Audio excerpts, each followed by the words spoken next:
Hello friends, welcome back to the my new video guys and my YouTube channel. Today friend we are going to talk about guys how can be on guys light mode and then how can be off guys this dark mode setting. Guys you don't like this dark mode setting guys, you want guys your light mode. So how can we on guys light mode setting in our Redmi phone and then how can we off this dark mode setting. Today I will show you in this video guys.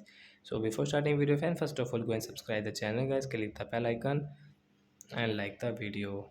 So it's now let's see guys how can be off this dark mode and how to on light mode. Open your phone setting.